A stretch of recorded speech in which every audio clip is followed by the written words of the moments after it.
folks. Welcome into another brand new edition of the 901 Soccer Podcast. I'm your host, Lawrence Dockery, and we're joined, this is something of a trend. We're joined by yet another special guest. Today, we're joined by a good friend of mine, going back probably about 10 years now, even though we've never actually met in real life. But name's John Kennedy. He's the host of the Always Irish Show, which you can find on YouTube, and you can find him on Twitter at Always Irish Inc.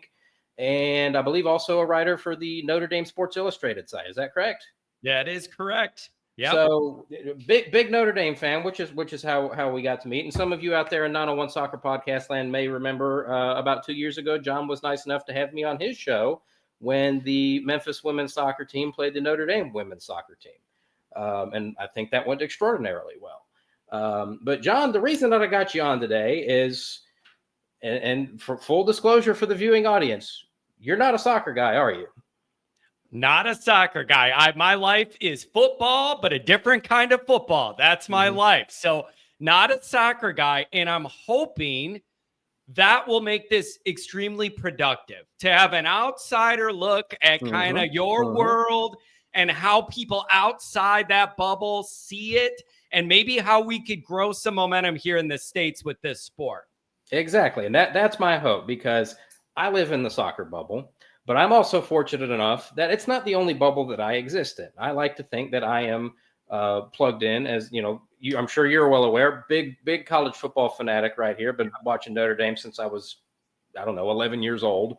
So it's been a minute. So my hope is that we can, we'll call it a free exchange of ideas, if you'd like, and see where we can go from here. One of my pet projects or pet theories that I've developed over the last couple of years is that my line of thinking is that college soccer is the perfect vehicle for getting non-soccer fans into soccer. And I have a few of the smaller reasons for that are college soccer, like from a rules perspective, is not nearly as much of a shock to the American sports fan system as regular soccer, in that the clock counts down and not up, which is like a big thing for non-soccer people. But when you've been in the game as long as I have, it's just part of it. And then you guys start adding time. I didn't know you could add time. I thought we were going to a number. You're adding time. You're messing my head up. That's a big part of it. So luckily in the college game, when there's an injury, the clock stops. Yeah. And so there's no added time. It just counts down, and when it gets to zero, that's that. So you've also have the factor that substituted players can re-enter the game, whereas at the professional level, once you're out, you're done for the day.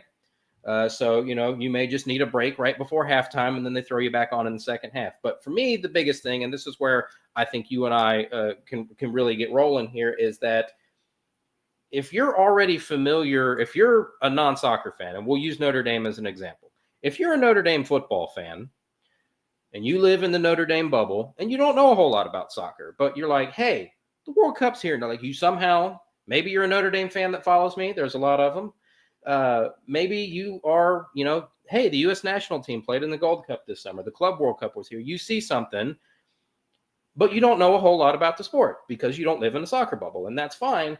But if you're already a fan of the Notre Dame football team, my theory is that a great avenue for you to get into the game of soccer is to watch your college team. You watch Notre Dame men's and women's soccer teams, who have both been pretty good the last several years. Am I making any kind of sense here? I think it makes sense. And here's one question I have for you. Okay. What's the TV access like? Like for a Notre Dame men's soccer game or girls soccer, does it have to be getting to tournament time at the end of the year? Like that's like, how hard is it to find that stuff on TV? And then when you're done with that, I have a whole different angle on this. But that's my first question is, I remember seeing some of the games, but it's late in the year tournament time. Is there easy access? Can you stream all of those games on a YouTube channel now? Like, what's that remote access like? So my understanding, I know for a fact that all games for the University of Memphis, who I've now covered predominantly, is that all of their games are on ESPN Plus. And I would have to imagine that at Notre Dame, who competes in the ACC in both men's and women's soccer, it would be much the same. You may get probably some games on like the ACC network, which is backed by ESPN. But if I had to guess, it's probably all going to be on ESPN Plus. Okay. So that you have that available. Now, to your point, once you do get later into the season, you start getting games on hopefully on like a real TV channel. I know I was fortunate enough 2 years ago. Notre Dame, the men's team, played in the College Cup semifinals and national championship game in Louisville, and I was there to cover it. And I believe that game, all three of those games were on ESPNU, if I'm not mistaken. Yeah. Okay. So that's one angle of it. Here's another angle, though. When you bring up the general concept of like, how could college football fans engage with their college team soccer? Mm-hmm. Here's something I see a lot of. And I think it's harder to accomplish, but if you could do it, it'll have a bigger impact. And I see this a lot. When you're like loyal to any college, Notre Dame, any of the SEC schools, any of these brand name schools that are good at football or athletics or whatever, you end up with a lot of people that take these summer trips, spring trips, whatever time of year it is, to the campus. Sometimes it's wrapped around a home football weekend, but a lot of times you have people, they just want to go bring the kids to the bookstore, have a picnic, walk around campus. Mm-hmm. That is where I find a lot of like Notre Dame people in my world. They'll go, we went to campus to go walk around and go to the bookstore. We ended up going to a women's softball game and it was awesome. Or like, we didn't even realize lacrosse was playing. It was $8 to get in and it was so much fun and the kids loved it. That I think is an angle because then you're getting people seeing it live. It's already something they're kind of rooting for because it may not be their main sport, but it's their school. So they have a built-in loyalty to a certain degree. And you could get them in the building and actually see what it feels like. And it's not a huge undertaking financially or anything else.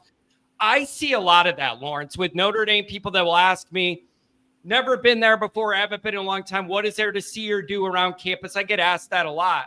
And I always tell them, check the other sports calendars. Football, you get 6 times a year and that's it.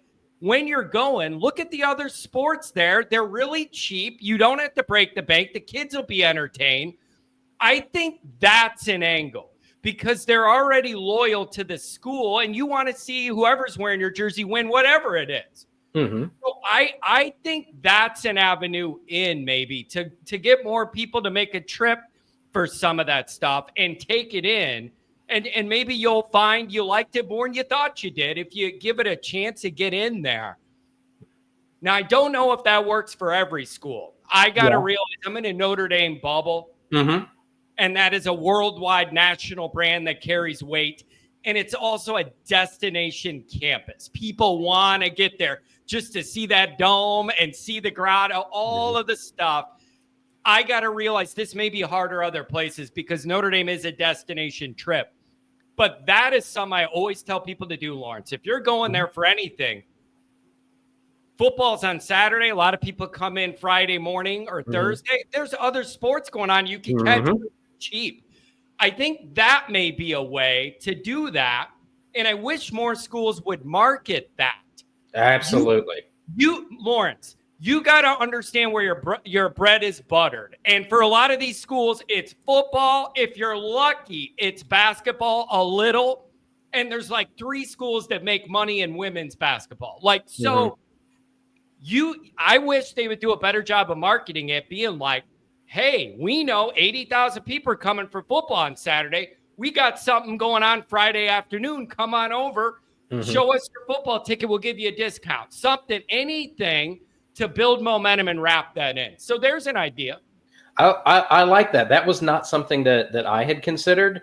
And when you think about it, like you mentioned, like I think Notre Dame is probably the best example of that because, and you mentioned it not necessarily working well other places, like the University of Memphis, for example. It's in a city. It's an urban university. So that's not necessarily like if you're a Memphis fan, you already probably live in this city. So there's not the taking a trip to go to a football game and seeing what else you can do around. It's a very, very good point because Notre Dame is so national. Yeah, you got people. Yeah. But if you're in a college town, like that like totally works. Like if you're Ames, Iowa, or Manhattan, Kansas, or Oxford, Mississippi, or Lubbock, Texas, wherever. Like I can totally see that being a thing. And I know a lot of other places have told me this, and this is true for Memphis as well, that like the soccer games are free. Like you don't have to pay to get in, you don't have to pay to park. And I can't speak to concession prices everywhere else, but at the South Campus for Memphis, you can get a beer, a hot dog, and a candy bar for like $13, and you can't get any one of those three for $13 at a football game. Yeah, that's true.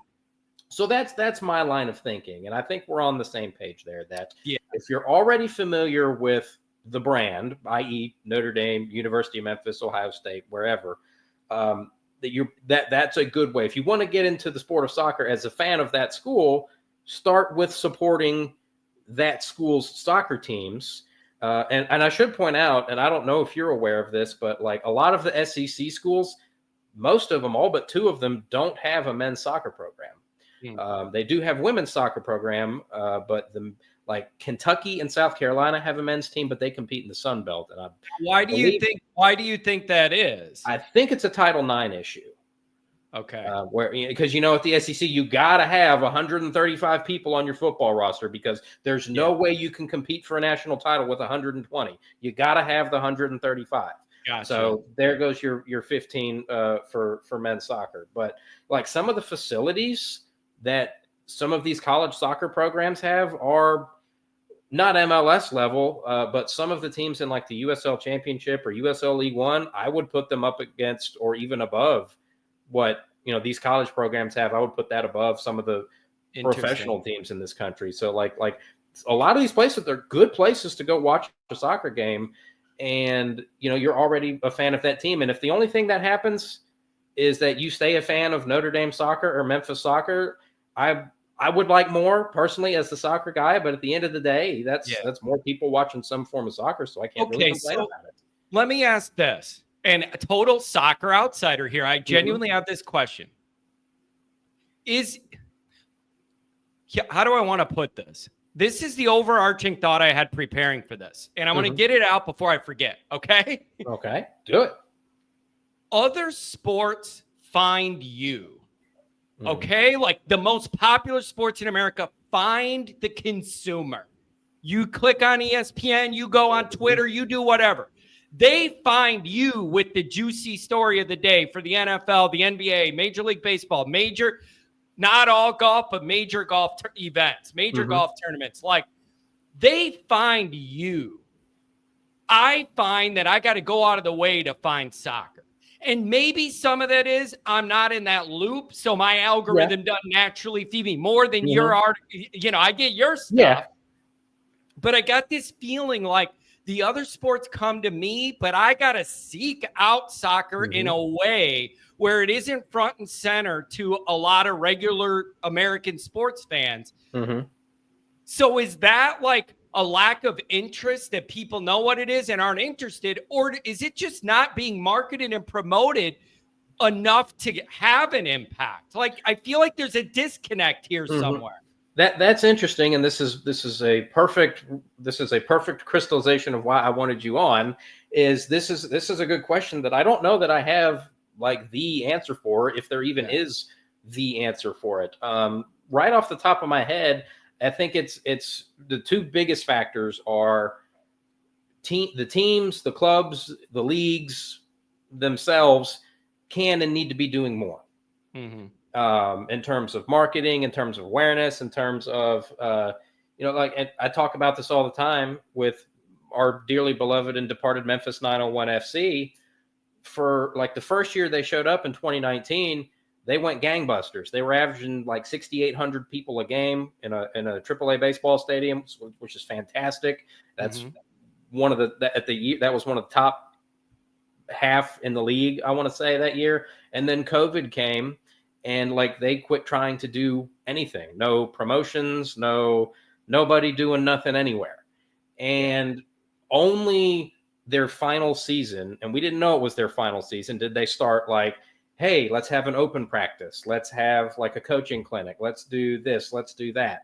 Yeah. And it was quite literally a day late and a dollar short, and they're not with us anymore. So the teams and the leagues need to be doing more. And this is another thing. The CEO of U.S. Soccer is a guy named J.T. Batson, right? And he said at one of the like December, January, and February, there's a litany of soccer conventions. There's one in Miami. There's the U.S. Soccer Annual General Meeting, which moves around all the and it's all the same people saying the same things. But he said, and he's from the South, so he knows what big events look like. And he was like, we want to make every U.S. men's game a huge event. And I can tell you, because I was at one of them this year, did not feel like a huge event. And that was in the largest soccer stadium in the country in Nashville that seats 30,000 people, and half of the seats were empty. And so you can say you want to make them huge events, and I love that mentality, but you need to go out and try to execute it. And what effort they've made is a mystery to me. And judging by your comments, it's you weren't even aware that they were even trying to do that. Yeah. So the teams and the leagues and the U.S. Soccer Federation, there's a lot more that they need to be doing. But the flip side to your question is, I think there needs to be a legitimate, conscious effort by local and national media, print, TV, radio, whatever you want to call it, to take the game seriously, to talk about it seriously. And I don't think they have any appetite or desire to do that. And it's funny because I just a couple of weeks ago finished reading a book called Soccer in a Football World from 2006. So this book's 20 years old.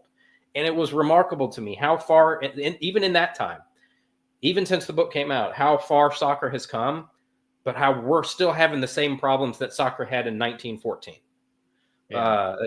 So there's nothing new under the sun. And I think if the teams and leagues do a better job of marketing themselves and trying to get more people to more games more often, that will incentivize local and national media to take it just a little bit more seriously and have a little bit of coverage. Because one of the papers here, one of the guys that is actually the football beat writer,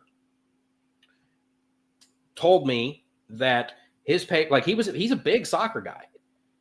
And his outlet told him, under no circumstances do you acknowledge this team's existence. You don't write about them. You don't talk about them. You do nothing related to this team. You don't show up at their games. You do nothing. And like, he wasn't going to ask for anything extra. He was just going to do, like, the previous person at that same outlet just showed up at the games because she loved covering the games, because she loved the sport. Yeah. And so it was wild. But what is the reason for that? Is it because the click-through rate on those articles isn't good enough to justify the space? Yeah. That has to be it. But it's one of those things, you know, That's there's the old hard. saying. It's like a big cycle. It's exactly. a cycle. And something, Exactly. The other thing I was thinking about here, we'll get to this down the road, is how to break out of that cycle. Mm-hmm. But it just feels like you keep running in circles, kind of. And then there's a disconnect here with this sport in this country that I'm trying to bridge the gap on and figure out how. So one of the things that I just mentioned, and this is another question that I have for you, is U.S. Soccer CEO J.T. Batson, like I said, says we want to make our games huge events. And another pet project of mine that had gotten absolutely nowhere is I would love to see the U.S. national team start playing just in the lead up to the World Cup, because the World Cup, John, did you know the World Cup is coming here next year? Is it in LA? Do I have that right? So it's not like the Olympics where it's just in one city. It's all over the country. Okay. Unfortunately, so we had Copa America here in 24, which is South America's tournament. So like Brazil, Argentina. We had the Club World Cup here this year. We got the World Cup here next year. So that's 3 straight years of some of the biggest soccer tournaments in the world here. I hate this for you because you're in the Chicago area. None of those 3 events are going to be in the Chicago area, which is absolutely crazy when you think about it. And you know what, Lawrence? There is a good little pocket of Chicago soccer culture. Mm-hmm. There is, and they have a cool stadium they play at outside the city off one of the main highways there. And there's a nice little soccer culture there.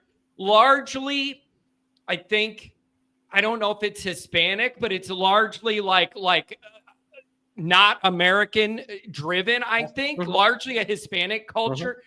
And there's a lot of that population in Chicago. They have a great little soccer culture, but it feels like it never grows. It's like the people that are into it are into it, and they're going to go and they're going to love it, but it never grows and it never hits the mainstream. But every once in a while, you hear an ad on the radio when they have something big going on, they promote to go to it. So there is that, but it's just, it doesn't grow. And it just kind of is a pocket of what it is. And so if it doesn't happen now with all of this high level stuff in the US and the World Cup next year is like, now you're a little bit older than me, but not by a whole lot. So I was an infant when the last time the World Cup was here in the US in 1994. There were games at the old Soldier Field for that one. But in 1994, I don't know what your awareness of the World Cup was. You probably weren't but 8 or 9 years old. Yeah. But if it's the World Cup sells itself. And if we can't make it happen now, you do have to wonder if it ever will. But one of my theories on how to get more people excited for the World Cup in the lead up to it, that goes nicely with JT Batson saying they want to make games huge events, is have the U.S. national team play a college football stadium tour before in the lead up to the World Cup, because one of the things that drives me crazy is they play in the same 6 cities over and over and over and over and over again. Yeah. Like they opened up a new stadium in Austin in 21 and they'll be back there in October for like the 7th time in 4 years. They played Cincinnati like 6 times in 5 years. They played Orlando 10 times in 8 years. Kansas City is another big one. So it's like the same ones. And the excuse is, oh, well, they're great facilities. Like, okay, a lot of these college football stadiums are like in certain places are the best facility in the entire state. Yeah, so exactly. like Notre Dame Stadium has hosted 2 soccer games before. They hosted one last year and they hosted one back in 2019. And Jurgen Klopp, at the time, the manager of Liverpool, was blown away by how awesome the facilities were at Notre Dame. So, I mean, do you think that could be something just even in the short term that could give the national team and the sport a boost in profile to go to places like Notre Dame or Happy Valley or Tuscaloosa or Baton Rouge? And you know why? Nebraska. Here's the reason why. People love those facilities. Their heart is in those facilities from football. People would go just to get in that building for anything one more time a year. Like you got to, but people need to realize there's a romanticism with Happy Valley for those people in that stadium and Death Valley at LSU and Notre Dame. You want to get in that building anytime they'll open it up for a concert or anything else. It's one more time for you to be where you love. People would love to do that. Like they would love it. And Lawrence, the World Cup's a big deal, but for a lot of people in America, it's no soccer at all. And then the World Cup and then no soccer at all. And then the World Cup. That's not sustainable. You can't grow when it's just getting the attention around that and nothing in between. It doesn't work. We got to bridge this gap somehow and get creative. And maybe you need to take risks. Maybe you need to try things you haven't done before. You got to find a way to expand this footprint. You have to. You got to get creative, think out the box. And you know what else, too? What's that? Show a little humility, Lawrence. Realize you have a problem and be willing to not just say, we think we're better than this or bigger than that. You may have to be humble a little bit and try some things that maybe you feel are a little below you to try and bring people in, whether that's cheaper tickets or playing in places you wouldn't typically, or a city you don't think that much of that's below you. You may have to get creative if you want to grow this sport. Because it's just not on the mainstream radar, man. It's just not, and that's not sustainable. And it's funny you say that because I mentioned their need to really grow the game. You need the help of local and national print, radio, online media to take it seriously. So like what I mean by that is know who the players are, know who the teams are, understand the terminology, I don't need the what if our best athletes played soccer, or who is the LeBron James of soccer? The asinine stuff like that drives me crazy. But there is a flip side to that coin. There's that some speaks truth to that, though. I have a theory on that we're gonna get to, by the way. But to your point about trying to be a little bit humble, the flip side of the coin of I need the media to take it seriously is the flip side. This is me speaking to the soccer fans, and this is a point that I'm going to make several times over the next however many years, is don't gatekeep the sport.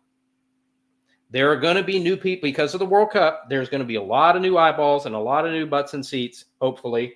And one of the biggest things that people that don't like soccer hate about soccer is when they try to get into it, people gatekeep the sport and tell them they're stupid because they don't know everything. Like, John, if you were trying to get into something that you didn't know anything about, and the people that knew about it yelled at you for trying to learn about it, would you be likely to try to keep learning about it? Lawrence, beautiful point. And I have a perfect life example of this going the other way. Okay. When I was living in Chicago, it was right when the Blackhawks went on their wild run where they were really good winning those cups. Okay. I hated them. All right. I'm not a hockey guy. Just like soccer, hockey was like out of sight, out of mind. And the Hawks were terrible most of my life. They didn't even have a TV contract most of my life just because of negotiations. The Hawks were out of sight, out of mind most of my life. They went on that run. Everybody in that city showed up on the train in the morning with the red hockey jersey they just bought. Half the people had no idea what was going on. We were all welcome. They loved that people cared about their sport. It's like 3 generations, grandpa, the kid, and their kid. They're at the bar crying these tears, and I'm just there trying to learn it all and be a part of the excitement. They kind of open their arms. If anybody wants to be a part of this, come on in. And I will say, being in all those bars for those games, it was awesome. The reverse gatekeep, Lawrence, I understood. I'm just getting into this and learning it, and it's for my city, and I want them to win. But I understand that grandpa, his kid, and the grandson hugging and crying because they won that cup. It's going to mean way more to them than it does to me, and that's perfectly fine, and it should. But we were welcomed in, man. They were like, "We come learn about the sport, be a part of it. Hell yeah, let's go." Like, that was reverse gatekeeping. Everybody felt welcome, and everybody wanted that. They were happy their sport and team was getting more credibility. So, like, I'm with you on that. You can't, when you need more people, you can't turn away the ones that are interested. Yeah, and that's because kind of the crux of it. If all you want is more soccer fans, well, I think we're at more soccer fans right now. So you're going to have to people like you that are sports fans that are plugged into the sports world but don't know a whole lot about the game through maybe some fault of their own, but maybe not. Maybe through some fault of the team. Like, do you know anything about the Chicago Fire? Lawrence, the team, not the show. I'm going to tell you what. That's good. That's good. I'm going to tell you what I know about soccer. Okay. You got to understand this for a guy like me outside of the circle. When you do hear about soccer and it hits the main stage in this country, it's usually for bad reasons. Yeah. Think about it. It's like the American team failing and everybody's mad at the coach for whatever preliminary tournament they're in. They blew it and lost to some team they shouldn't. That's the other problem. It isn't mainstream. The team stinks right now, yeah. it isn't mainstream, and the only thing you see when it does hit it is negativity. And you read the article, I want to see you blow up and pop off and go off on somebody in a well-written article about where they're falling short. I like that kind of drama. I made a career. I made a career out of that kind of drama on my end. That's the other problem. You don't hear, oh, man, we got a really athletic team, and this young guy is a superstar and whatever, and we're growing, and it's great, and we're really competitive. That's the other problem is you got to give people a reason to buy in by being more credible and respectable on a worldwide level. Like, so it isn't just on the fans. They got to give you a reason to buy in. I can't disagree with any of that. U.S. soccer finally tried to get serious. It's funny, the Greg Berhalter, who was the coach forever and who wasn't qualified to get the job, but he got the job because his brother was third in charge at the federation. He's now the coach of your Chicago Fire. So I hate that for you. If you cared about the Fire, that might mean something. But they hired a guy named Mauricio Pochettino, who played for Argentina. He's from Argentina. He's managed at some of the biggest clubs in Europe, which are in turn some of the biggest clubs in the world. He's managed Messi before. Like he knows his stuff. He wins a lot of games. He doesn't necessarily win. He's like Brian Kelly 2.0, wins a lot of games, but doesn't necessarily win you the trophies. Yeah. And so U.S. Soccer hired him, and they're paying him more than they've paid like the last 4 coaches combined. And the results still just quite aren't there. So I don't know. You have to start asking questions about, we really hyped up this current generation of players, and maybe we look kind of stupid for doing that. But I know you had mentioned something about wanting to talk about do our best athletes play soccer? So lay it on me, and I can tell you why that's not the case. When I look at this as a guy who covers college football for a living, right? Mm-hmm. And I just think about my worldview of American soccer and then what I know about around the world. My thought was, American culture, the best athletes aren't growing up wanting to play soccer. They want to play basketball. They want to play football. They want to play baseball.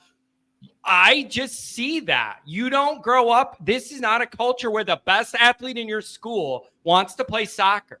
They want to be the quarterback, the shortstop, and the point guard.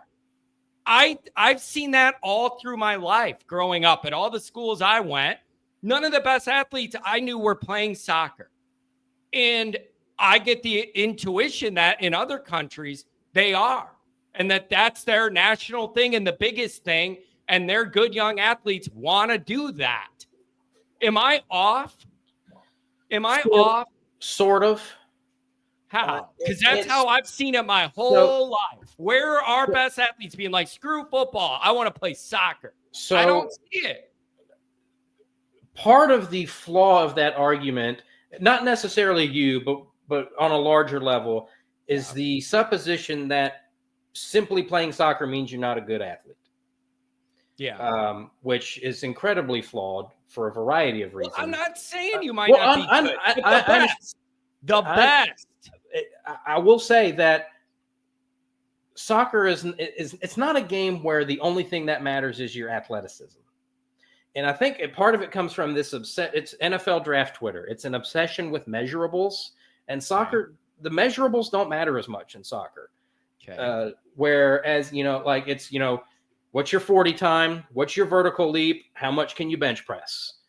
Like maybe your 40 time might translate well into soccer, but you're not sprinting for 90 minutes. You'll make 3 or 4 sprints a half, depending on the ball. It's a technical thing. And like here, I'll put it to you this way. You've heard of Messi, yes? Yeah. He's the greatest player ever in the game. Would he be considered a great American athlete? No, because he's a midget and he can't jump out of the building. And it's part of it is the obsession with the measurables. And that's a really flawed way to think about soccer. And I would also point out that when traditionally the best U.S. teams or the most accomplished U.S. teams were teams of guys that didn't have a lot of soccer skill, but they made up for it with their athleticism, with their work rate, with this, that, and the other. And that's like, they were a really hard team to play against because, Spain in 2009 was the best team in the world. They hadn't lost a game in like 3 years. They're the reigning European champions. They went on to win the World Cup the next year, and we beat them. And I don't think it was, it's because we outworked them. We got a little bit lucky, because that's a once in a lifetime type game. But like the best player at the 2018 World Cup is a guy named Luka Modric. He's 40-something, he's close to 40 years old, and he looks like me, right? Like you wouldn't look at me and go, that guy's a great athlete. So you're saying it's like a unique blend of skill sets that wouldn't typically translate to what I think like the quarterback, the point guard, and the shortstop would all have. Correct. But have you ever thought about it if I flipped it on you and said, what would happen if you had a generation where all of the best kids in high school were obsessed with soccer and not getting a football scholarship instead? Yeah. What No. that could be if it was properly cultivated and culturally encouraged. And like I don't know, man. Like I do appreciate learning though, that it's not, it's a different set of like measurables that make this all work. I just don't see this. I just think there's a whole pool of top athletic genes that are missing that sport. Well, if we had more players playing more soccer, that would lead to theoretically a larger pool of people to choose from. Right. So I mean, yeah. I'm not trying to say like, but it's always just like, oh, you don't tell me that if you put LeBron James in the goal that nobody's scoring. Like that's so flawed for so many reasons. So then is the calculation expanding the net of guys that do have that stuff? Because then, like you said, you have a bigger pool, the cream will rise to the top, and you end up with a bigger selection of top guys. At the youth level, you'll hear it all the time in soccer. So it's going pay to play. We got to get rid of pay to play. We got to get rid of pay to play. We need free soccer for everybody. And on the surface, that sounds like a great idea. And I think that would absolutely open the doors for more people. Like a lot of our quote unquote best athletes or our most successful athletes in the 4 big sports all come from impoverished background. Not all of them, but a lot of them come from very poor backgrounds. And traditionally, a lot of the best players on other teams in the world and other soccer teams in the world come from very poor backgrounds. Like Cristiano Ronaldo grew up and they were so poor that they had the whole neighborhood, I think, had one washing machine. And it was on the roof of their house.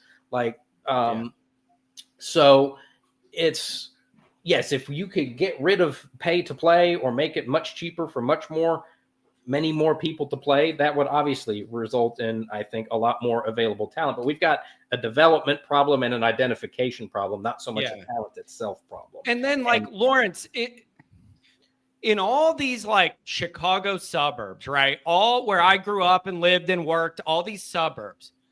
Any weekend you drive by a bunch of soccer fields, there's a million people out there. All the parking spots are full. Mom and dad are in their lawn chair. Guys like you running out there refereeing all day. Tell me about it. But Lawrence, on that level, you're like, this is booming because those people love it. They're all into it. Like it seems healthy, but then the higher you get, it seems like it just drops off for some reason. But like all of those suburbs, man, them parking lots are full and they all love soccer. But it's like, I need that to translate up to them upper levels. Well, it's funny you say that because I mentioned that book earlier that I had just finished reading, where how we've come so far in the last 20 years, but we're still having the same problems that we had 100 years ago. And he made the point that there's basically since the late 70s or early 80s, soccer has been like the number one sport for kids to play. At the youth level, park and rec leagues, competitive, travel ball, high school, middle school, whatever. So then what happened? Exactly. And there's just, it doesn't translate to fandom and it isn't really translating to a whole lot of high level talent on the field. I don't have an answer for that. And I think if anybody did have the answer for that, they would have solved it by now. I think eliminating a lot of the financial barriers would go a long way to do that. But as Alexi Lawless for Fox Sports said, somebody has to pay for all this free soccer. Like I can tell you right now that I love refereeing, but if not getting paid, if getting rid of pay to play meant I wasn't going to get paid to referee, deuces. I love it a lot less. I love it a lot less. So that's a lot of work. It is a lot of work.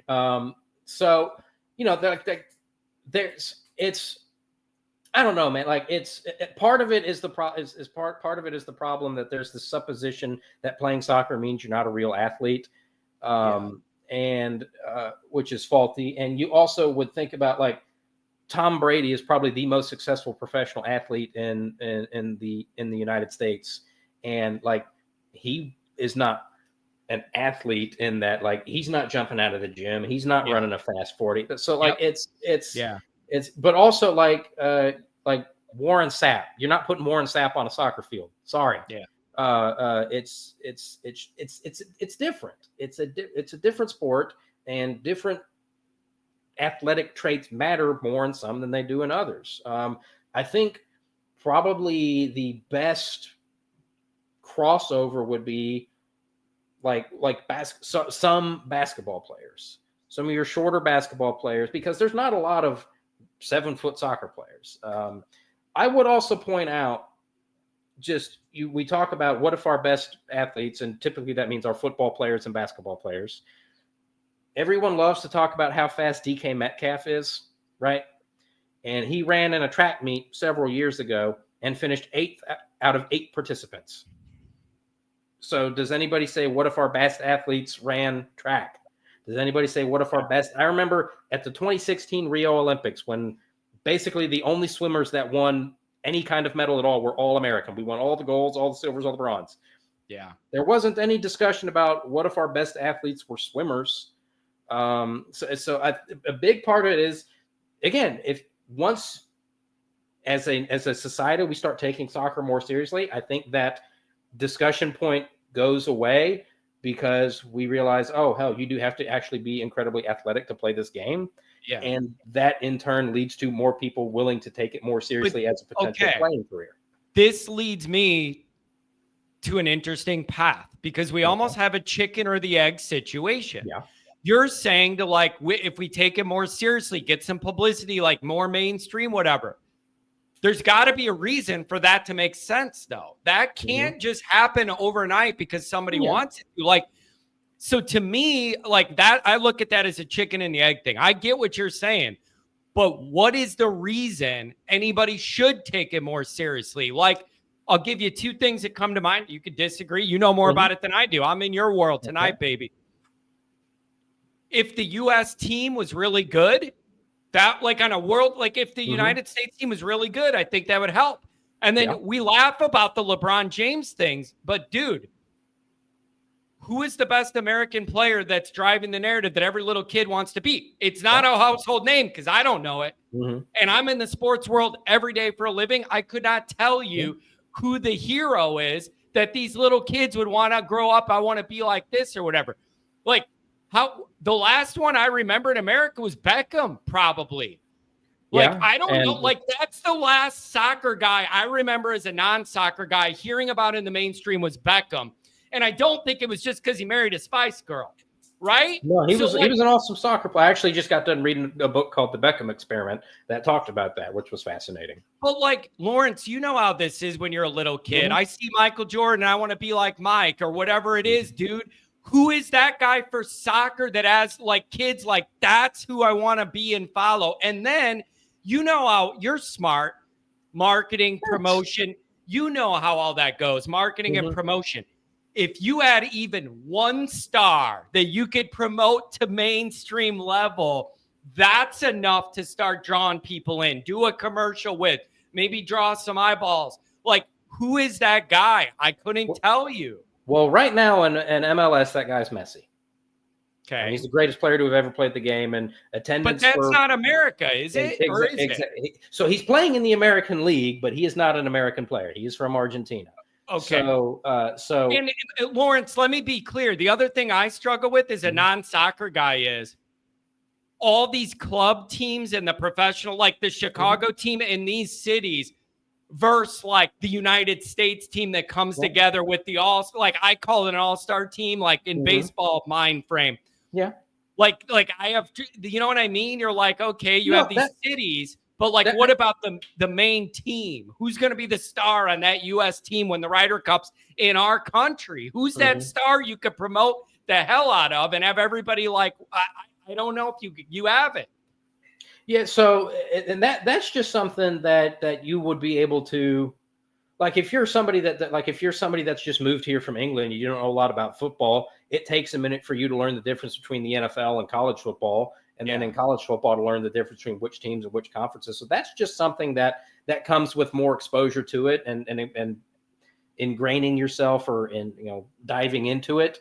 And we do have a very crowded sports landscape, and old habits are hard to break. So it then behooves U.S. soccer, Major League Soccer, the USL, the colleges, the individual teams themselves to really, you have to try to break through. The breakthrough doesn't come to you. You break through going that way. Yeah. So the impetus is on you. The onus is on you. You have to be the one that goes to do this. You are 100% right.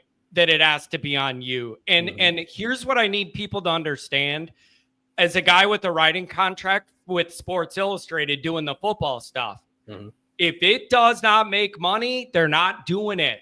You can't just put up a bunch of articles about whatever because it makes you feel good. If it is not getting a return on clicks for advertising run through rate, they're going to tell you, don't write that kind of article again. It isn't worth the money. So like, you're not going to get the buy-in on the media stuff until you have something that people are interested enough that it makes sense money-wise. So you can't reverse engineer this. Like, it's just not going to happen. Like that, I'm sure that's why they told that guy, don't cover this. Because if it isn't making money, they're not going to do it. So that's a problem. You got to force it. You got to force it. So the way that I look at it is it can't be something, it can't come just from the top down and it can't come just from the bottom up. It has to come from both directions at the same time. And the more it comes from the bottom, the more likely it is to come down from the top. Does that make sense? Yeah. All right. So the last thing I want to ask before we get out of here, and this is $1 million question that I don't know really has an answer. And if it does, it's kind of nebulous and kind of go all over the place. But I think I know, like the whole point is, like I said, Copa America here in 24, Club World Cup here this year, World Cup here next year, Olympic soccer in LA in 28. So like this is 4 years and 4 years out of 5 where there is a ton of high level soccer here in the United States, which I think does make a difference because there is that accessibility. Hey, can I ask this real quick? Can I ask a question, a procedural question? Sure. Are all of those events in the States on a rotation country basis, or how do they end up in America? Because that's interesting to me too. In a culture that doesn't prioritize soccer the way others do, how do you end up with all those in the States? So you have to, so for the World Cup, it's like the Olympics. You have to submit a bid for it. And FIFA has discovered that the United States is basically their ATM machine. Gotcha. That's redundant, ATM. But, and that's how, so this Club World Cup was like a new expanded version of it. It's like the World Cup, but with clubs instead of countries. Okay. And I think for the first time doing it, it was pretty successful. There's still some hiccups they got to work out, but I think it was a great test run for the World Cup next year. So for that, you have to bid on it. You have to go to FIFA and say, hey, and it's not just games and stadiums. There's a ton of other stuff, like cities that don't, like Chicago. There's going to be like an official FIFA fan fest in Chicago, I would think, or DC, or, then you're going to have, your infrastructure, your transportation, how are you getting to all of these places. And for this one, there's the complicating factor that Canada and Mexico are also co-hosting. Like they get 10 games apiece. So you've got 3 countries working for it. Or if you're a Middle Eastern oil sheik, you just write a very, very, very a series of very large checks and say, we want it here. Like we'll foot all the costs. We'll do all of this. Like you keep all the profit. We'll do all of this. We've got more money than anybody knows what to do within a dozen lifetimes. And same thing with the Olympics is you have to, obviously the host city has to submit a bid to the IOC and that sort of thing. But like Copa America, that's South America's conference tournament. And we had it here in 2016 and there were games at Soldier Field. The U.S. was one of them. Messi and Argentina was another one. And that was kind of like a U.S. soccer calling the South American Confederation. And they were like, hey, like we don't have any competitive games because we've already qualified for the World Cup as hosts. You want your tournament here because we made a lot of money on it last time. Do you want to do that again? And they were like, yeah, let's do that again. Because if you think about it, you are, if you're Argentina, you got a ton of fans in the U.S.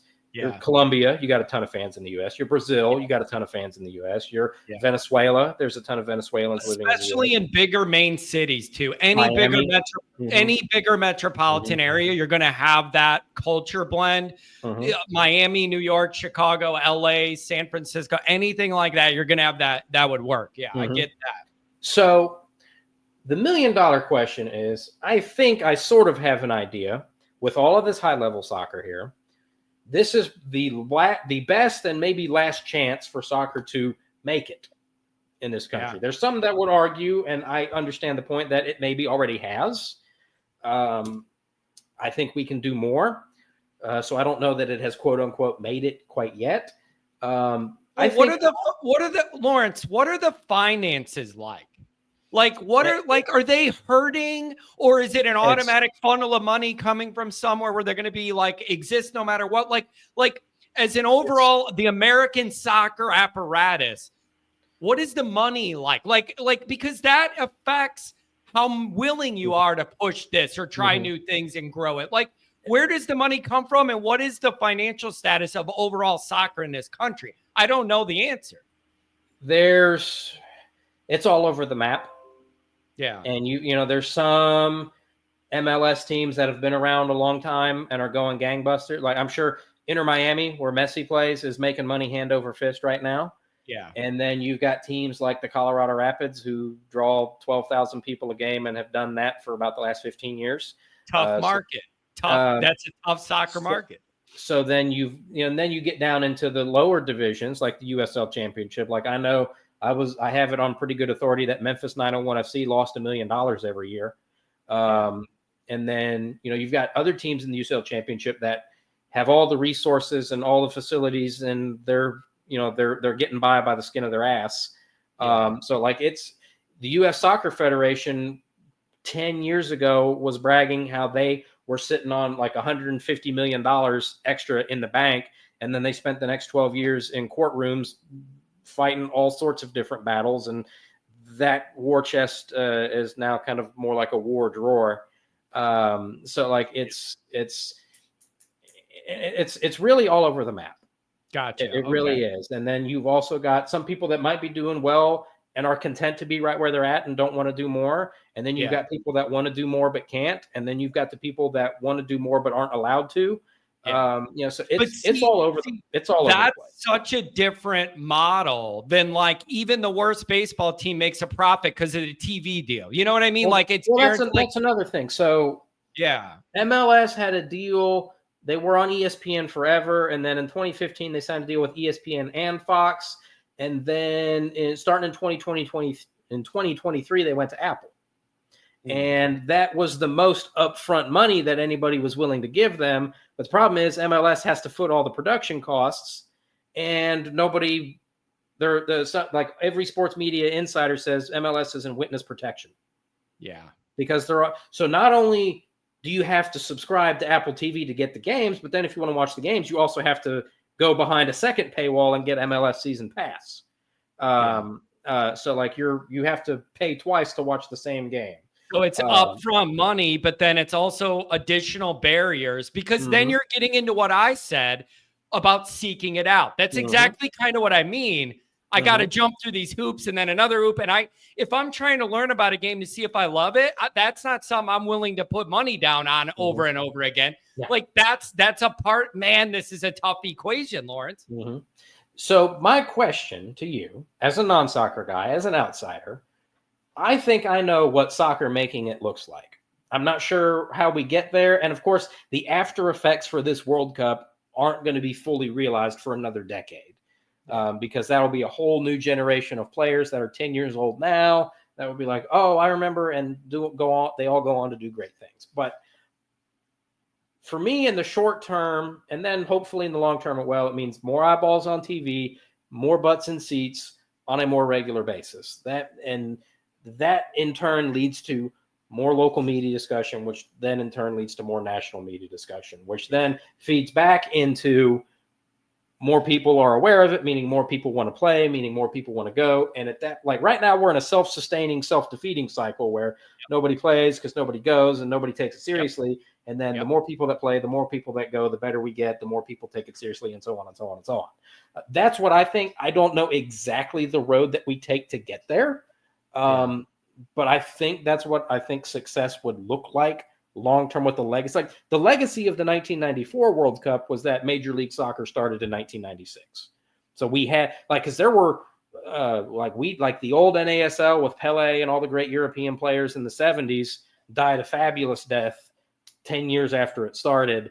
And then we didn't have a professional soccer league in this country for 15 or 20 years. There was indoor soccer, and indoor soccer is a lot of fun to go watch because it's like hockey on turf.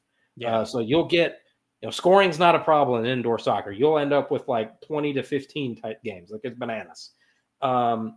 That's what I think. That's what I think make it. So the legacy in '94 was that we're able to launch a professional league that still exists to this day.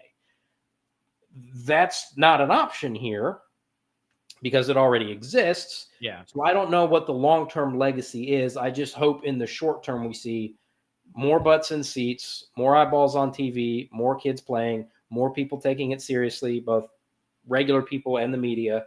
And I think it becomes a self-sustaining cycle at that point. What do you think? I like that angle. And again, you talk about the gatekeeping. Mm-hmm. So I'm gonna say this on the simplest terms of like people that love sports but aren't into soccer at all. Okay. You need a star to promote. Yeah. I'm dead serious, man. People are like, if you give them a reason to, but you know how marketing is in social media. I'm serious. The easiest way, you got to find a star that people are drawn to on the pitch, off the field, whatever you want to call it. Like, you need somebody to hitch your wagon to. And on the American end of this, I'm telling you, people are simple-minded. Sometimes you just need to show them, create a spark. I really think you need a star that is the face of United States soccer that little kids and everybody loves, and you build marketing campaigns around, and you could live off that to grow for a little bit. I think you really do need it. And I know that's an oversimplification. Consumers are simple, man. You got to put something in front of them that it turns them on. And it's like, so I think you need a star somewhere in America. The kids are like, I want to be like that. Regular kids, not a kid that grew up in a soccer family. A regular guy that's watching football or whatever sees a commercial with that dude and is like, I like that. Buy me some soccer cleats. I want to go play this, Dad. I think that still matters in America. You need a guy you could promote, a face of that operation. That's a big deal.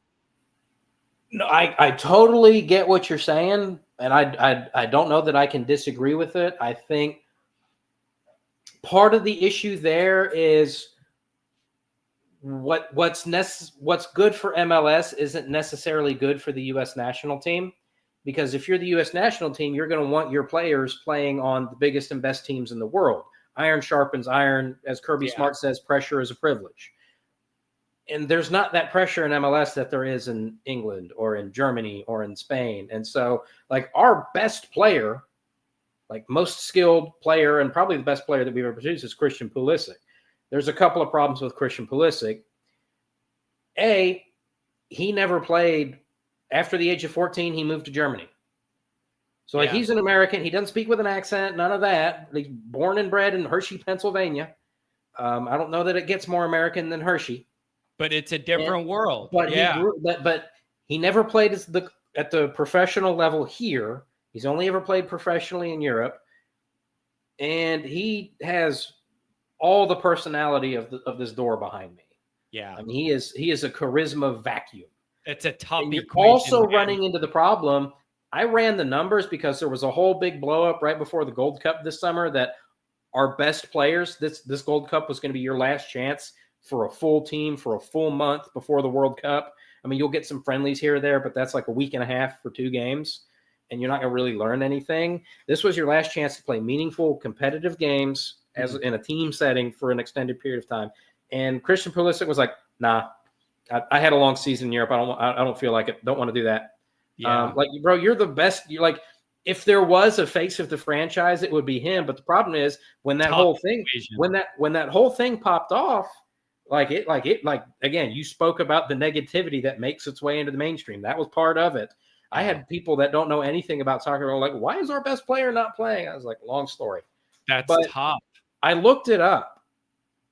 Since he made his debut for the U.S. national team in 2016, he's only played in 52% of the games that the U.S. national team has played.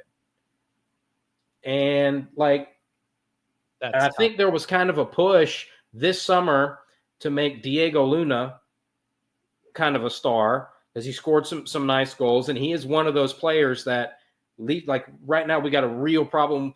Our best players don't care and don't leave it all out there. And the players that do care and do leave it all out there aren't really good enough to be on the field. It's not a fun place to be. Man, this is just a But tough equation. Diego Luna is one of those guys that I think is good enough to be on the field, and he does leave it all out there. And he plays for Real Salt Lake, so he plays in MLS. He's played for the El Paso Locomotive in the USL Championship on a baseball field.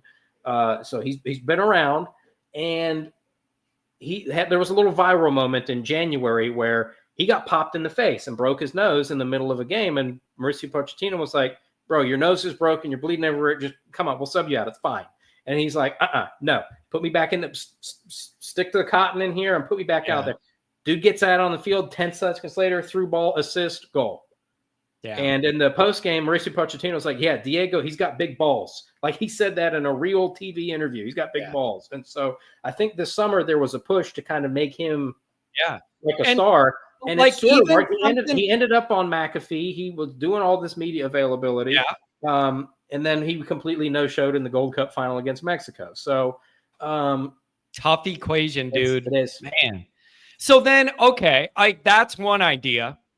And the other one, I think we need to go back to the beginning of the conversation. Access to, like, you got to find a way to reach more people where they're at. Mm-hmm. Because I don't see a lot of people that aren't already into this going out of their way to get into it. So I think you need to find a way to get where they already are. And if that's a campus where there's a beautiful football stadium, maybe you need to do that. Maybe it's like you need to go to them because you gotta find a way to introduce people to this, to get them to see what a beautiful athletic sport it is. You got to bring it to people in a maybe a unique way and get in front of as many regular people as possible. Like, I understand your viewership are probably diehard soccer, lifelong people, a lot of them. And they may roll their eyes at some of what this dumb football guy's saying, but I think it's helpful, Lawrence. Because I agree. I'm telling you how a regular person that loves like the meat American sports and does football for a living, I'm telling you where they're at. So like when it's, where's your LeBron James, or the thing of like, our best athletes aren't growing up to play this and somewhere else they might, and you explaining the nuance there.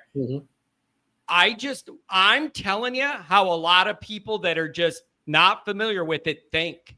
So like you may disagree with me, but it's informative, I think, for you guys on the inside to understand how an outsider views it. And I'm just not an outsider. I do football for a living. I'm in the sports world every single day, competing for YouTube views, clicks on my articles, whatever. Like, I'm in that world. And this is just like not on a lot of people's radar. And so you may roll your eyes at like, this football guy doesn't know. That's the point. That's the problem we're trying to solve here, is how do you bridge that gap? So a marketable star would help. And I understand there's logistics with that.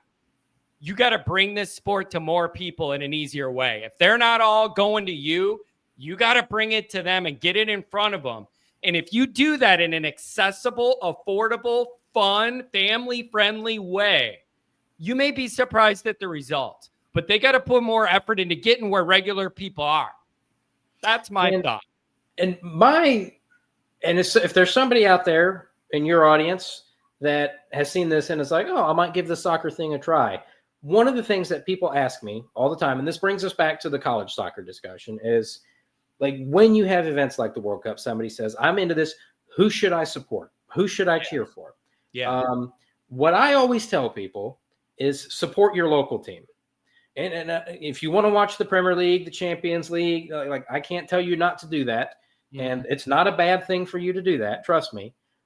But the best way to grow the game here, and in turn everything else, would be support your local team. And what I mean by that is not just I live in Memphis, I don't know anything about the game. Who's the closest MLS team? That's Atlanta or Nashville or Dallas. Like, no, like we used to have a professional team in Memphis. It just wasn't MLS. And now we have the University of Memphis. So go support them and let that be what draws you into the game. If you're in Chicago, go support the Chicago Fire. If you live in South Bend, if you're a steel mill worker in South Bend, Indiana, go support the men's and women's teams at the University of Notre Dame. Or if you are in Columbus, Ohio, support the Crew and support the Buckeyes. Don't like saying that, but that's my point. And the way that As much as I love to clap back at Notre Dame haters, I can't say anything to the Ohio State fans because in my lifetime, I've been watching Notre Dame football since 2005. We're 0-5 against them in my time as a fan. 1936 was our last victory over them, but that's an issue for a different day. Different. So, but I'll close it out with this, and the supporting your local soccer thing is there's living in North Mississippi in the Memphis metropolitan area. There's a lot of Mississippi State fans. There's a lot of Ole Miss fans, all over. And Mississippi State women's soccer was really, really, really, really good this past year. They were like a top 5 team in the country the whole season. And they went to, I think, the Sweet 16 of the NCAA tournament where, if I'm not mistaken, they were put out by Notre Dame. And once it got to the point where everybody in Starkville and all the Mississippi State fans realized that, hey, this team's really good and we're Mississippi State and there's not a snowball's chance in hell of us ever competing for a national title in football. They got behind that team and every game they had broke the record for the largest Mississippi State women's soccer crowd ever. And they got into the NCAA tournament. They were getting 4,000 and 5,000 people for their NCAA tournament games at home in Starkville. And that's more than a lot of the professional team, like the USL teams do. Mm-hmm. And I got into a Twitter discussion with somebody, and it's they're on Twitter. They call it's like the account is called Duty Noble Field, which is just the name of Mississippi State's baseball stadium. And it's not actually the baseball stadium. It's just some Mississippi State fan account. But he said this was the first real soccer that we'd ever been exposed to. And it helped that it was our team and they were good. So we're all in on it now. Yeah. And that's where I think supporting your local team, be it professional or college. So if you live in Lubbock, Texas, your best bet is going to be Texas Tech. If you live in Portland, Oregon, go support the Portland Timbers in MLS. If you live in Starkville, Mississippi, go support Mississippi State. By supporting your local team, you are then drawn into the game. And I think most people then have a desire to learn more, or maybe that's just me. That's just the way that my brain works. But once you're in, you want to know everything about it. That's how you and I got to learn about football. There was a point in time we didn't know anything about football, as strange as that may sound. And how did we learn more about football? By watching, by consuming, by more of it, and expanding outside of the Notre Dame bubble into being the sickos that are hopefully after a win up at 11 o'clock at night watching Boise State in Hawaii. Yeah. If by going out, nothing but good can come from you supporting your local team. Yeah. I think that's good on a lot of fronts. I got to run, but I have to ask one more question. Okay. What is looking to the World Cup, which is the biggest stage for your sport? What is the American prospects there? Are you expected to be embarrassed on that stage? And what will that do to the momentum you're hoping to build? Or what is the preview of that look like? Is there optimism, or it's this is this big thing in our country and then we suck? That's not a great promotion. It depends on who you ask. I tend to be a little bit more negative, as you know. So right now, our at the beginning of June, the prospects were not looking so hot. I think after the Gold Cup, they didn't win it, but they exceeded my expectations for that tournament. So I'm a little bit more positive, but not a whole lot. You also have to remember that this World Cup is expanded. So there's going to be more teams that probably aren't as good. Mm-hmm. We are on home soil. Only twice in World Cup history has the host nation ever failed to get out of the group stage. So I think the best chance for success, I think the best way to grow the love of the game in the country is for the U.S. team to make a deep run. Yeah. Because think about it, Lawrence. That is when regular sports people, the only time you see ESPN running soccer stuff, or that it's highlighted and it's on Twitter on all of your threads. That's your big opportunity. So I just hope they can represent well, and hopefully that sparks something. Everybody likes to get behind their own country in a sporting event, whatever, dude, rah, rah, But so I just thought I'd ask, that would be a big boom if you can follow that ride, and it's mainstream for that period of time only. If you can succeed in that, maybe that's a spark. No, and that's the thing. The best chance for soccer to explode in this country is success for the national team. I think we have evolved to the point as a soccer country where that's not the only option for success. Like 2002, the U.S. team going to the quarterfinals and beating Mexico in the round of 16, like that was huge. And that was really the only way that you were going to move the sport forward was with the success of the national team. Yeah. Now, that's still, in my mind, the best way, but it's not the only way. Gotcha. But it is the best way. So the best way would be the other ideas you're saying, married with that success. Now you're cooking. You get all that other stuff we talked about going, and it builds into that. That's how you end up creating a real spark here. I like that. John, that's going to do it. Thank you so much for joining me tonight and giving an outsider's perspective on the soccer world.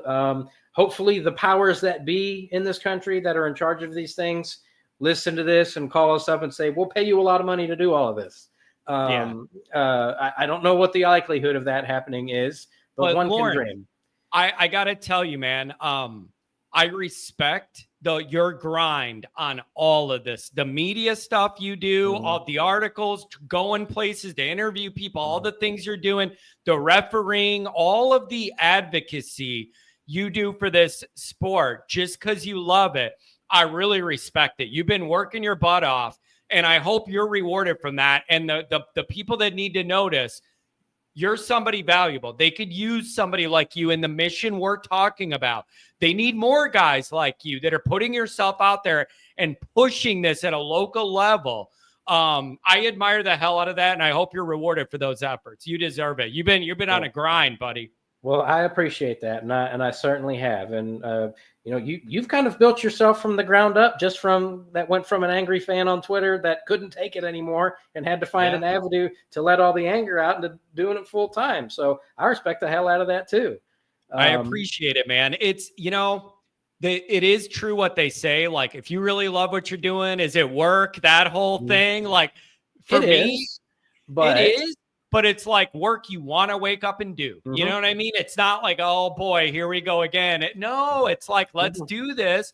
And then when you get to a certain level, things change because you actually start to make a little difference. Then what you say carries a little weight. You know what I mean? When you get to a certain level, and then there becomes a responsibility with it, that it's not just like what you think, but you got to think about how it's going to be perceived, where it's going to get. Like, it's a special thing, man. And so, like, I want that for you too. Like, it's doesn't come overnight, takes a lot of years, but like, if you love it, you could do it. You just got to grind.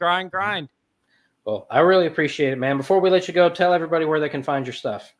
I am at Always Irish everywhere. So YouTube, Always Irish. You could Google Always Irish and all my stuff will come up. Sports Illustrated Notre Dame, Always Irish. Anywhere you get podcasts, Always Irish. Just you could Google it or go to any of those websites, find everything I do. I got Notre Dame football for you every day of the year. Doesn't matter if it's in season or out. You could find something that's rattling around in my head. All right, John, thank you so much. And, looking forward to a successful football season. And then next summer, hopefully we'll be basking in the glow of a national championship as then we get prepared to bask in the glow of a World Cup title. Yeah, we'll do that. And you come on, talk some football soon. We'll flip the script here. That works for me. Have a good one. Thanks for having me. You too.